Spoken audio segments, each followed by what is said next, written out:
Welcome, everybody. There's the next episode of Tax Sale Insiders. I am your host today. I'm Brian Seidensticker. I'm the CEO of Tax Sale Resources and Mountain North Capital. With me today, I have, almost a resident attendee and contributor.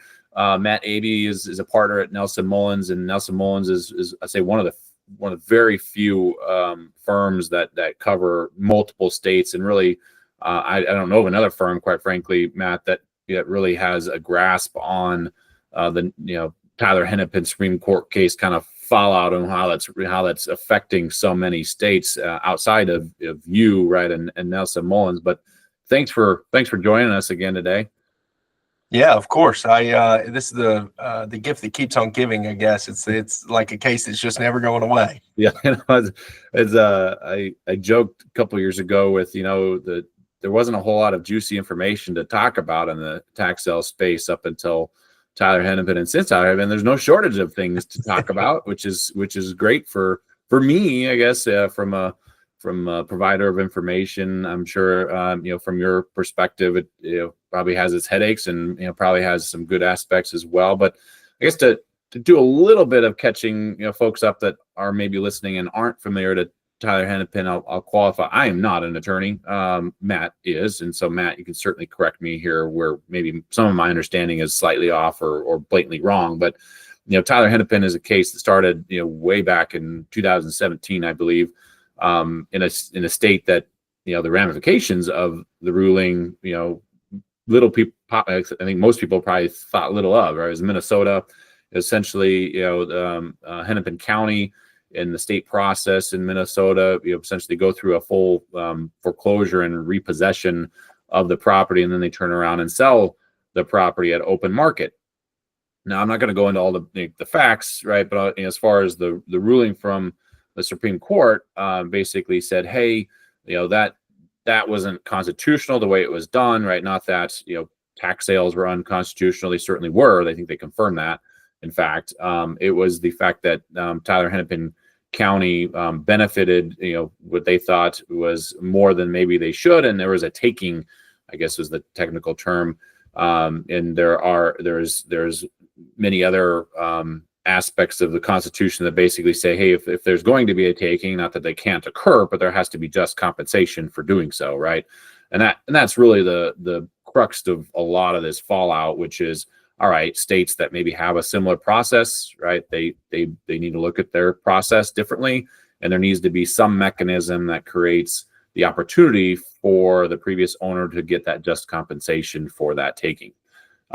So I guess, Matt, how'd I do on a very, very probably million-foot overview of how that went? Yeah. So I think you nailed it. It's important, though, to note that tax sales, you got to view them on a spectrum. Not all tax sales from all states are the same. It's not a one-size-fits-all, if you will. So if you look at one side of the spectrum, you've got that Minnesota process, which exactly as you said, there was a seizure of that property, of the full value of the property. Whereas on the other side of the spectrum, you've got a state like where I am, South Carolina, which does a true auction of the property. It does a deed auction. You bid the price up to a fair market value. And that's going to be the other end of the spectrum, which are generally, those kinds of sales would be insulated from some of the things that were constitutional concerns in the Tyler case. But throughout the country, you've got all these other types of sales in the middle. And really, that's where some of the focus has been since the Tyler case on these other types of sales, whether it's an interest rate bid down method or it's another type of hybrid that certain states have. So it's, Tyler is not just confined to Minnesota, right. But the ruling doesn't, you can't just put it and overlay it on another state and say, well, this is going to be the same result because of Minnesota. Yeah, in the Supreme Court cases in general, right, in my experience, never tell you what you have to do to fix the issue, right? They just say that's wrong, go fix it, right? Yeah. I'm gonna pick on Colorado. I guess a couple things just for context for folks that maybe this is new to. One is, processes like Colorado had previously where you bought a lien, right? The lien carried an interest rate for a redemption period. At the end of the redemption period, the lien holder basically could file for a treasurer's deed. They basically sent in some paperwork. The county treasurer would process that and essentially send it back a treasurer's deed, right? And for lack of I guess it's more complex than this, but you as a lien holder, if nobody redeemed, would end up owning that property for the price of the back taxes plus some additional fees, right? And that is what the Supreme Court case ruling, or Tyler Hennepin was basically saying that isn't quite right, right? And I think also for context for folks listening is I think you're on the same page. I think the Supreme Court got it very much right? I think that process, was definitely weighted in the wrong direction, right? I think they were right in the fact that like there has to be a process to enforce the collection of taxes, but it shouldn't necessarily be an overly profit center for the counties, and there should be some mechanism for creating whatever that just compensation is, right? I think that's probably the biggest space for argument of what that means, but there's got to be some mechanism to create that. So anyway, there's obviously been some fallout. A lot of states, Colorado included, has changed their statutes. They've implemented a follow-up deed sale, right? And so in at the end of that redemption period, there's no longer a treasurer deed automatically issued. There is a second sale, where they actually auction off the property. And in the auctioning off of that property, there's an excess bid amount, right, that is generated, and that is open to the previous owner to collect on, right? So that's how Colorado fixed their situation. But many other states have implemented, I'll say solutions or pseudo solutions, depending on whose opinion it is. But get us up to speed of kind of where we're at today and what you're seeing as that continued fallout, Matt. Yeah, so you're exactly right. Colorado and a number of other legislatures around the country have made some changes, and some of the impetus for that was we're seeing some large settlements of these kind of cases in some of the hotbed states. So, for example, I think that in Minnesota there was like $109 million settlement in order to go back and fix some of the issues from Tyler. Michigan had a $38 million settlement, I believe. And you've got a lot of different attorneys around the country that are representing individuals who have lost their property, and they're bringing claims as a class action. And that gets people's attention pretty quick.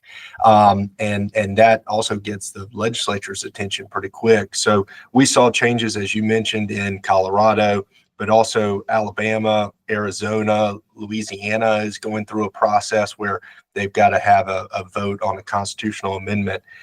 Nebraska and New Jersey are two other hotbed states. And a lot of those, as you mentioned, Colorado, Arizona is very similar, set up a process by which there's an actual sale, an auction at the end of the process, or some sort of judicial intervention in the process. But other states have changed it to where they modeled their statute and legislative changes after a 1956 United States Supreme Court case, Nelson versus the city of New York. No relation to the firm Nelson Mullins, as far as I know. But this 1956 Supreme Court case was actually cited by the justices in the Tyler case.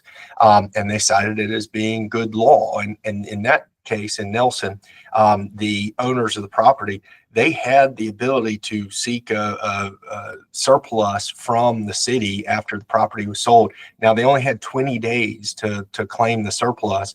And based on that 20 days, the Supreme Court said, well, there is a mechanism, there's a process under state law that would allow you to get the surplus equity. So it's not a taking.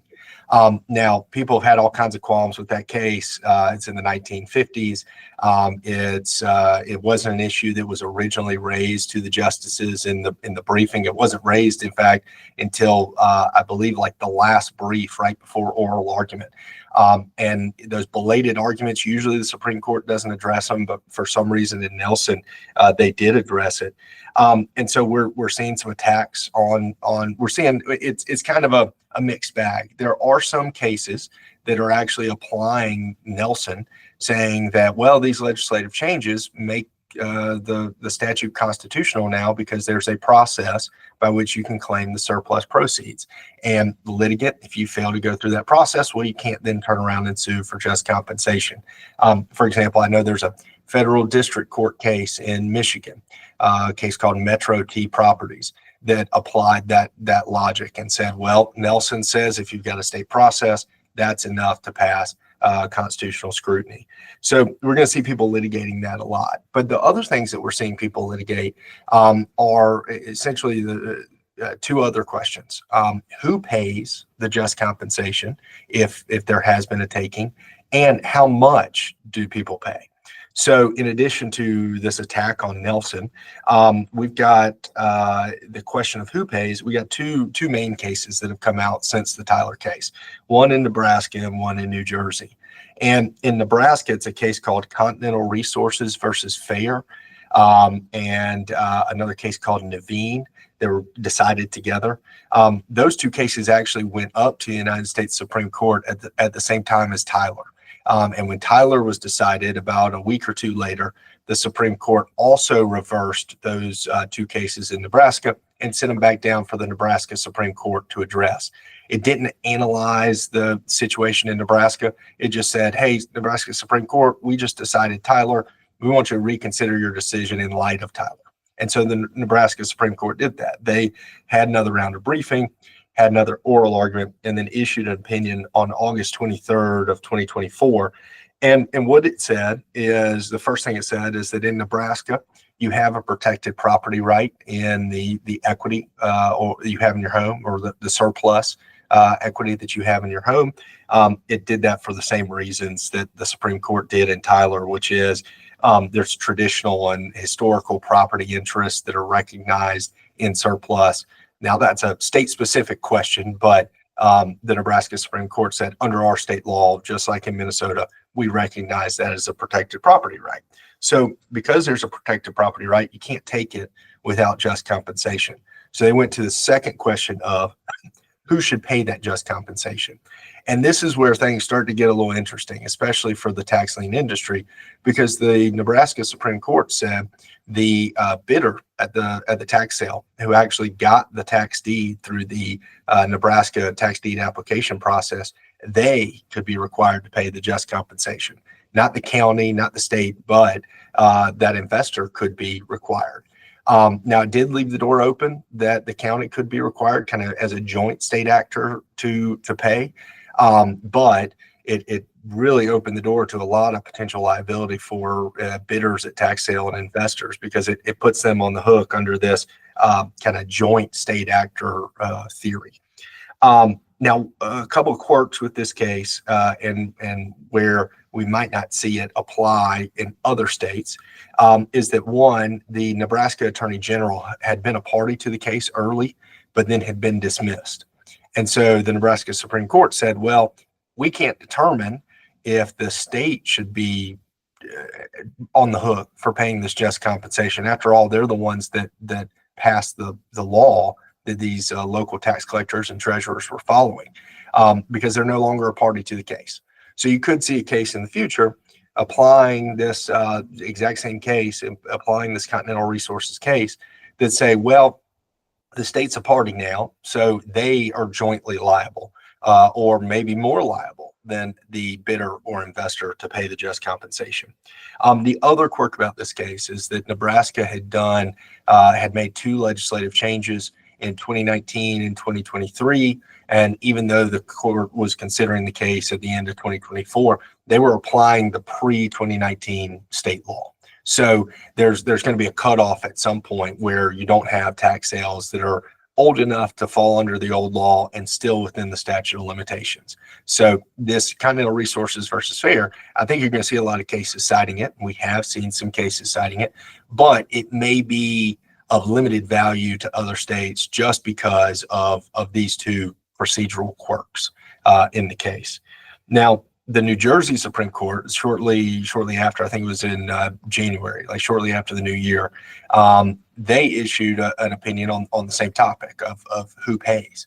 And they relied on this Continental Resources versus Fair case. And they said that the investors in New Jersey, the bidders in New Jersey, could also be liable under a joint state actor theory. And ultimately decided in that case that Tyler applied. There was a real property, protected property right in the excess equity and surplus in New Jersey that was recognized under state law, and that it was going to apply Tyler to all cases that were already in the pipeline, already on direct review. So what's important there is that it's not as if the New Jersey Supreme Court was trying to go back and dig up these old cases that had already been resolved and there had already been a judgment that had been entered, but any cases that were still live cases that were still either in the trial courts or on appeal, Tyler could apply to them and result in an unconstitutional taking. And then, as I mentioned, the joint state actor theory, because the bidder is performing what the New Jersey Supreme Court said was a, quote, traditional public function, which tax collection, then they could be on the hook. So you got two cases there that are very important on this. One of the questions left open by Tyler of who pays. And the answer there is, if you're going to a tax sale and you're bidding, and you're going through a state tax procedure that could be questionable from a constitutional standpoint, you need to bake that risk into your bid, right? Because you ultimately could have to come back and pay the difference between your bid and the actual fair market value of the property. So going forward, that's something that investors and others within the industry may need to take into consideration, especially in those two states. But you kind of got to read the tea leaves a little bit and think about how whatever state you're bidding in may be similar or not to Minnesota, Nebraska, and New Jersey, and some others. So the other question that I mentioned that's had been left open by the Supreme Court's opinion is how much should you pay in just compensation? And the Nebraska and New Jersey cases didn't resolve that. Tyler didn't resolve that. And there haven't been a ton of cases out there across the country so far that have wrestled with, well, actually, how do we pull out the calculator and decide how much you got to pay? There is one case, though, out of the Sixth Circuit, which is the federal court of appeals that covers Michigan, that did address this question. And so the context of this one was, it was a tax sale under Michigan's old statutes that was unconstitutional and resulted in an unconstitutional taking. The litigant sued under a federal statute, 1983. It's a federal statute that protects and allows you to enforce and seek damages for violation of your civil rights. And the Sixth Circuit said that, that statute could be used to recover just compensation when there had been an unconstitutional taking. And in that case, it tried to determine what was the best evidence of a property's value. Because remember, the just compensation is not for the entire value of the property, but it's for that delta. It's for that delta between the true fair market value and what the investor may have bid, what other liens might be on the property. You're really trying to hone in on what the equity is. What is that equity that was held by the homeowner that was lost because of the alleged unconstitutional taking? And the litigant in that case wanted to argue the valuation was, either the tax assessed value or the appraised value. And I think they had maybe even some experts in the case that had given these valuations to the court.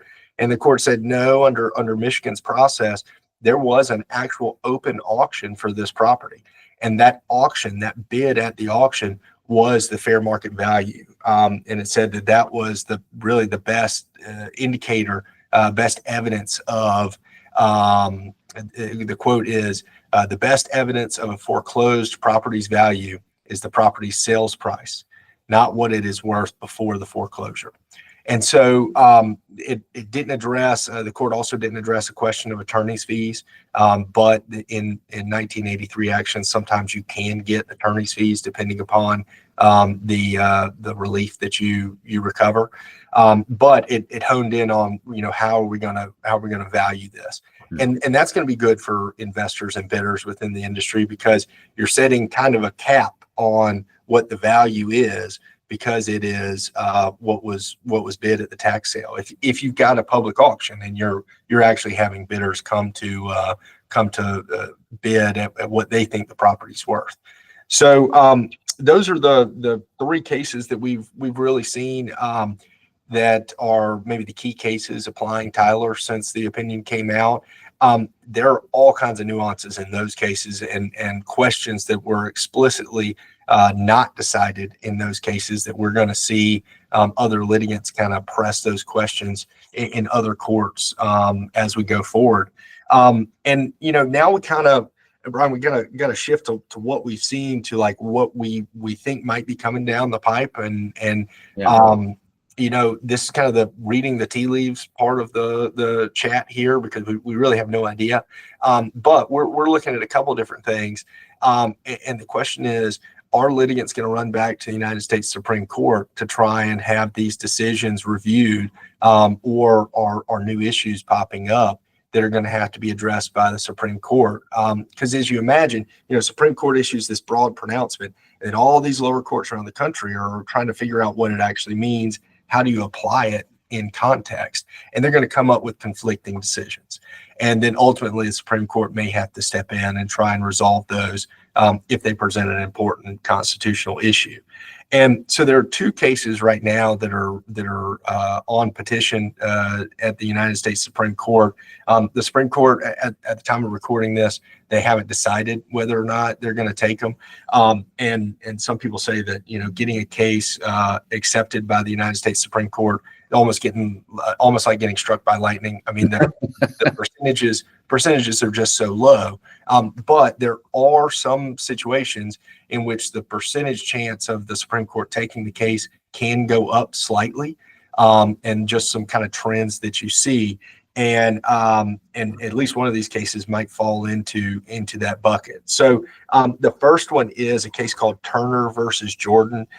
This is a case that comes out of the Eighth Circuit, and it deals with kind of a very nuanced legal question of abstention. And the question is whether or not a federal court can address certain state court tax issues.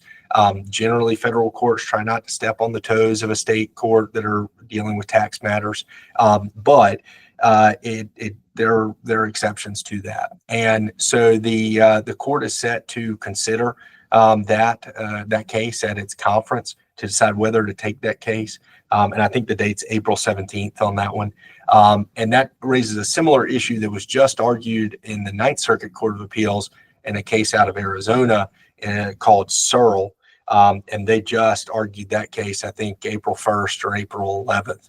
And we don't have an opinion on that. But that's going to be a new issue, is how involved can the federal courts get in these local taxing matters. There has been a response that's been filed, and when I said that sometimes you have indicators that might increase the probability of a case being decided, sometimes filing a response may increase the probability, but we just won't know on this one, and obviously until the Supreme Court decides whether or not to take it.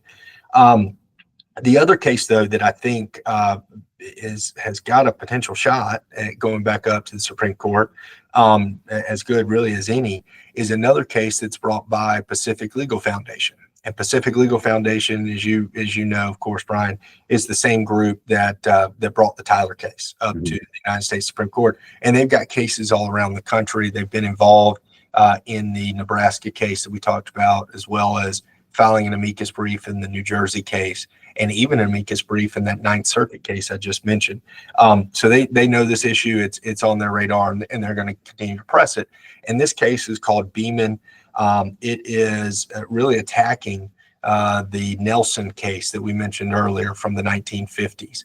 And in this one, the Pacific Legal Foundation is focusing on 5 different states that now, because of legislative changes, instead of committing equity theft, is what they originally called it, now they're calling it shadow equity theft. And the thought process is these states have implemented a procedure to be able to claim surplus or excess funds, but it's either so truncated and so quick that it doesn't really comport with the takings clause or other due process considerations, or it's just it's such a tough, convoluted process that it really doesn't pass constitutional muster. So they're attacking Nelson and saying that Nelson really doesn't say what everybody else thinks it says, and it should be overruled. And if that's the case, then you've got several legislatures around the country that have relied on Nelson in order to make their legislative changes, and you could see an impact there. The Supreme Court in this case asked for the county to respond to the petition. That doesn't always mean the Supreme Court's going to take that case, because that happens all the time. But that does cause the percentage chance of the case being taken to increase slightly. And so anytime a response is requested, people start looking at that. There's also been some amicus briefs that have been filed in that case. I think at least one, and we might see some more. The county is responding by May 21st. And so then there will be a little bit of a lag before the Supreme Court sets it for conference and decides whether or not to take that case up. Which county in Arizona? So no, that one's coming out of Michigan. Michigan. Okay. So, yeah. Arizona was that Ninth Circuit case that was just argued. Got it. But this one's out of Michigan, and as I mentioned, our friends at Pacific Legal Foundation are pressing that, and the brief is a very well written brief. I mean, they know this issue inside and out, so it'll be interesting to see how the county responds to it. So those are the three issues that we're really seeing: is who pays, how much they pay, and is this Nelson case going to continue to be the law of the country? And if so, then you'll see some of these legislatures that haven't yet acted probably adopt similar changes to the ones that we were talking about in Colorado or Arizona, New Jersey, and elsewhere. Interesting. Yeah, the saga continues, right? That's right, and I don't see it stopping anytime soon, especially with some of these big settlements that are being reached in some of these cases. Eventually, the statute of limitations are going to start to kick in, and it's going to limit the recovery. Or as the legislatures make changes, it's going to limit the ability of people to come back and sue. But yeah, it's one of those that we're going to have to stay tuned, because I don't think it's stopping anytime soon. Yeah, well, yeah, and I think, there's states that change their process to be, I'd say so far fairly bulletproof, right? Of, Pacific Legal Group or Pacific Legal Foundation or similar groups aren't, I guess, re-attacking those, right? There's states that say put a process in place, right? They think it is, and other groups don't agree. And then there's been some states that probably should change and just haven't, right? Or they know they should change and just haven't, right? And so, there'll be no shortage of continued cases and continued changes in the space as we go forward. So, I guess if I had my magic 8 ball, Matt, I would say you'll probably be on again sometime in the future, giving us an update of, I guess, what the Supreme Court ended up doing with those two cases you just mentioned, what's going on, anything new at that time. So, definitely look forward to having you on again here in a few months. I appreciate immensely, your knowledge and your I guess willingness to continue monitoring all this that's going on. It's certainly no easy task, considering that it's nationwide and so many different groups. But thank you again for helping us all understand where it's at. Yeah, appreciate you having me. All right, take care, everybody.